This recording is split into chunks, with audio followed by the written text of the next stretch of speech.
बहुत समय पहले की बात है। एक छोटे से गांव में एक साधारण लड़का रहता था जिसका नाम अर्जुन था।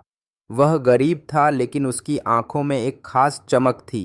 अर्जुन की ख्वाहिश थी कि वह एक दिन पूरी दुनिया को देखे और कुछ ऐसा करे जो लोगों को हमेशा याद रहे। गांव के पास एक घना जंगल था जिसे लोग डर के कारण छोड़ देते थे। कहते थे कि वहां एक जादुई शक्ति का वास है जो किसी को भी अपनी ओर आकर्षित कर लेती है। लोग जंगल में जाने से डरते थे लेकिन अर्जुन का दिल उसमें अजीब सा उत्साह महसूस करता था। एक दिन अर्जुन ने सोचा कि वह इस जंगल में जाएगा, भले ही लोग उसे समझाएं। उसने सोचा कि क्या पता इस जंगल में उसे कुछ ऐसा मिल जाए जो उसकी ज़िंदगी बदल दे। अर्जुन जंगल में घुस गया और धीरे धीरे अंदर गहरे तक पहुंचता गया। बीच रास्ते में उसे एक पेड़ दिखाई दिया जिसका तना सफ़ेद था और जड़ों से हल्की सी रोशनी निकल रही थी। अर्जुन ने उसके पास जाकर देखा तो पेड़ के नीचे एक पुरानी किताब रखी हुई थी। किताब की जिल्द पर सोने का धागा था और किताब का वज़न भी हल्का था। अर्जुन ने उसे उठाया और खोला। जैसे ही उसने पन्ना पलटा, एक हल्की सी आवाज़ आई और अचानक चारों ओर रोशनी फैल गई। अर्जुन ने महसूस किया कि अब वह उस जगह नहीं था जहां वह पहले था। वह एक जादुई दुनिया में पहुंच चुका था। आसपास का वातावरण बिल्कुल अलग था।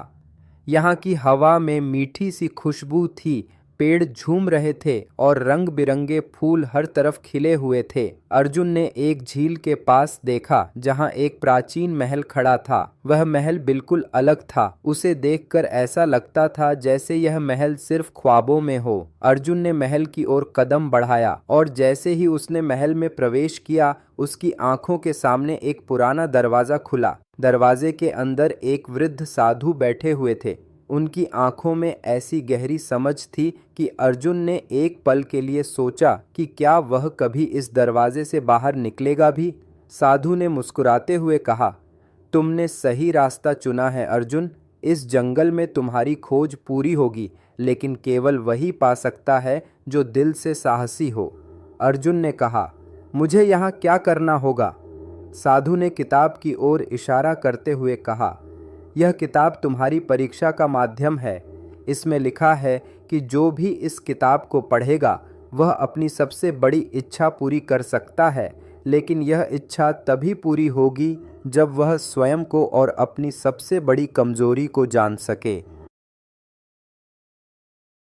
अर्जुन ने किताब को खोलकर पढ़ना शुरू किया। जैसे जैसे वह पढ़ता गया, उसे अपनी डर और कमजोरियों का एहसास होने लगा।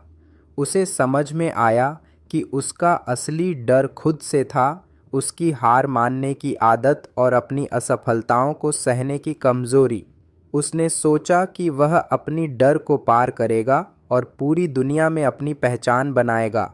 जैसे ही उसने ये सोच लिया, किताब की पन्ने पलटने लगे और उसे एक ऐसी शक्ति मिली जिससे उसने अपने सपनों को साकार किया। वह वापस अपने गांव लौटा, लेकिन अब वह पहले जैसा अर्जुन नहीं था। अब उसके भीतर एक नई ऊर्जा थी। गांव वाले उसे देखकर हैरान रह गए और अर्जुन ने अपनी यात्रा की कहानी सबको सुनाई।